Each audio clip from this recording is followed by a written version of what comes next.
ಆತ್ಮೀಯ ಪತ್ರಿಕಾ ಹಾಗೂ ಮಾಧ್ಯಮದ ಸ್ನೇಹಿತರೆ,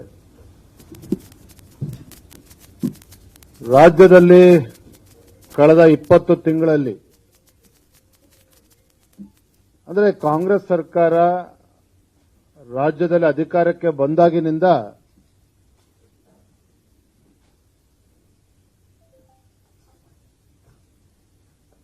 ಬೆಲೆ ಏರಿಕೆ ಅಂತಕ್ಕಂಥದ್ದು ನಿರಂತರವಾಗಿ ನಡೀತಾ ಇದೆ. ಪೆಟ್ರೋಲ್ ಇರ್ಬೋದು, ಪೆಟ್ರೋಲ್ ಡೀಸೆಲ್ ಇರ್ಬೋದು, ಸ್ಟಾಂಪ್ ಡ್ಯೂಟಿ ಇರ್ಬೋದು, ಹಾಲಿನ ದರ ಇರ್ಬೋದು, ಮೆಟ್ರೋ ದರ, ಅಂದ್ರೆ ಸಾಮಾನ್ಯ ಜನರಿಗೆ ಬರೆ ಎಳೀತಕ್ಕಂಥ ಕೆಲಸವನ್ನ ಸಿದ್ದರಾಮಯ್ಯ ನೇತೃತ್ವದ ಕಾಂಗ್ರೆಸ್ ಸರ್ಕಾರ ಮಾಡ್ಕೊಂಡು ಬರ್ತಾ ಇದೆ. ಇದರ ಪರಿಣಾಮ ಏನಪ್ಪಾ ಅಂತ ಹೇಳಿದ್ರೆ,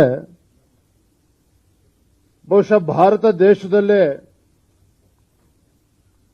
ಅತ್ಯಂತ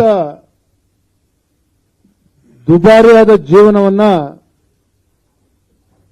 ಈ ನಾಡಿನ ಜನ ನಡೆಸುವಂತಹ ದುಸ್ಥಿತಿಗೆ ಇವತ್ತು ಈ ಕಾಂಗ್ರೆಸ್ ಸರ್ಕಾರ ನಿರ್ಮಾಣ ಮಾಡಿದೆ. ಇಡೀ ದೇಶದಲ್ಲಿ ಅತ್ಯಂತ ದುಬಾರಿಯಾಗಿರ್ತಕ್ಕಂಥ ಜೀವನವನ್ನ ಬಹುಶಃ ನಾವು ಸೇವಿಸ್ತಕ್ಕಂಥ ಗಾಳಿಯನ್ನ ಒಂದು ಬಿಟ್ರೆ ಇನ್ನೆಲ್ಲದರ ಒಂದು ಬೆಲೆ ಏರಿಕೆಯನ್ನ ನಿರಂತರವಾಗಿ ಈ ರಾಜ್ಯ ಸರ್ಕಾರ, ಕಾಂಗ್ರೆಸ್ ಸರ್ಕಾರ ಮಾಡ್ಕೊಂಡು ಬರ್ತಾ ಇದೆ.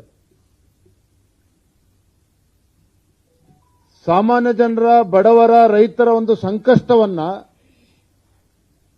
ಅರ್ಥ ಮಾಡ್ಕೊಳ್ತಾ ಇರ್ತಕ್ಕಂಥ ಈ ಕಾಂಗ್ರೆಸ್ ಸರ್ಕಾರ ಯಾವ ಮತದಾರರು ಕಾಂಗ್ರೆಸ್ ಪಕ್ಷಕ್ಕೆ ಆಶೀರ್ವಾದ ಮಾಡಿ ಅಧಿಕಾರಕ್ಕೆ ತಂದಿದ್ದಾರೆ, ಆ ಮತದಾರರಿಗೆ ವರದಾನ ಆಗೋ ಬದಲು ಒಂದು ರೀತಿ ಸರ್ಕಾರ ಶಾಪಗ್ರಸ್ತ ಆಗಿದೆ ಅನ್ನೋದನ್ನ ಈ ಸಂದರ್ಭದಲ್ಲಿ ನಾನು ಹೇಳೋದಕ್ಕೆ ಇಚ್ಛಪಡ್ತೇನೆ. ನೋಡಿ, ಬೆಲೆ ಏರಿಕೆ ಅಂತ ಹೇಳಿದ್ರೆ ಎಲ್ಲ ವಿಚಾರದಲ್ಲೂ ಈಗಾಗಲೇ ವಿದ್ಯುತ್ ದರ ಪ್ರತಿ ಯೂನಿಟ್ಗೆ ಏಪ್ರಿಲ್ 1ನೇ ತಾರೀಕಿಂದ ಪ್ರತಿ ಯೂನಿಟ್ಗೆ 36 ಪೈಸೆ ಈಗಾಗಲೇ ಜಾರಿ ಮಾಡಿದ್ದಾರೆ.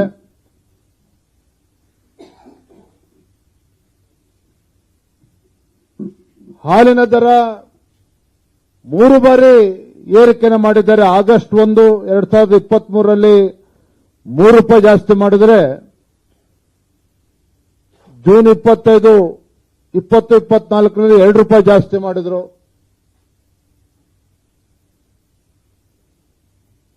ಈಗ ಮತ್ತೆ 4 ರೂಪಾಯಿ ಜಾಸ್ತಿ ಮಾಡಿದ್ದಾರೆ. ಪಾಪ ಬಡವರು ಇನ್ನು ಸರ್ಕಾರಿ ಆಸ್ಪತ್ರೆಗಳಿಗೆ ಹೋಗ್ತಾರೆ ಚಿಕಿತ್ಸೆಗೋಸ್ಕರ, ವಿಶೇಷವಾಗಿ ಗ್ರಾಮೀಣ ಭಾಗದಲ್ಲಿ. ಅಲ್ಲೂ ಕೂಡ ವೈದ್ಯಕೀಯ ವೆಚ್ಚ ಹೆಚ್ಚಾಗ್ತಾ ಇರ್ತಕ್ಕಂಥದ್ದು ಕೂಡ ತಾವೆಲ್ಲರೂ ಕೂಡ ಗಮನಿಸಬೇಕು. ಹೊರರೋಗಿ ನೋಂದಣಿಗೋಸ್ಕರ ಹಿಂದೆ 10 ರೂಪಾಯಿ ಇದ್ರೆ ಅದನ್ನು 20 ರೂಪಾಯಿ ಏರಿಸಿದ್ದಾರೆ. ಮರಣೋತ್ತರ ಪ್ರಮಾಣ ಪತ್ರ 250 ರೂಪಾಯಿ ಇದ್ರೆ 300 ರೂಪಾಯಿ ಜಾಸ್ತಿ ಮಾಡಿದ್ದಾರೆ. ವೈದ್ಯಕೀಯ ಪ್ರಮಾಣ ಪತ್ರ 250 ರೂಪಾಯಿ ಇದ್ರೆ ಅದನ್ನು 300 ರೂಪಾಯಿ ಜಾಸ್ತಿ ಮಾಡಿದ್ದಾರೆ.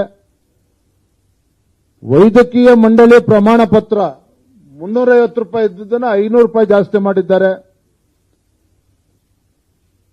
ದಾಖಲಾತಿ ಶುಲ್ಕ ಜಾಸ್ತಿ ಮಾಡಿದ್ದಾರೆ. ಲ್ಯಾಬ್ ಪರೀಕ್ಷೆ ಶುಲ್ಕ ಜಾಸ್ತಿ ಮಾಡಿದ್ದಾರೆ. ಅಂದ್ರೆ ಜನಸಾಮಾನ್ಯರು, ಬಡವರು, ವಿಶೇಷವಾಗಿ ಗ್ರಾಮೀಣ ಭಾಗದಲ್ಲಿ ಇವತ್ತೇನೋ ಸರ್ಕಾರಿ ಆಸ್ಪತ್ರೆಗಳಿಗೆ ಹೋಗ್ತಾರೆ, ಅವ್ರಿಗೂ ಕೂಡ ಬರೆ ಎಳೀತಕ್ಕಂಥ ಕೆಲಸ ಈ ರಾಜ್ಯ ಸರ್ಕಾರ, ಕಾಂಗ್ರೆಸ್ ಸರ್ಕಾರ ಮಾಡಿದೆ.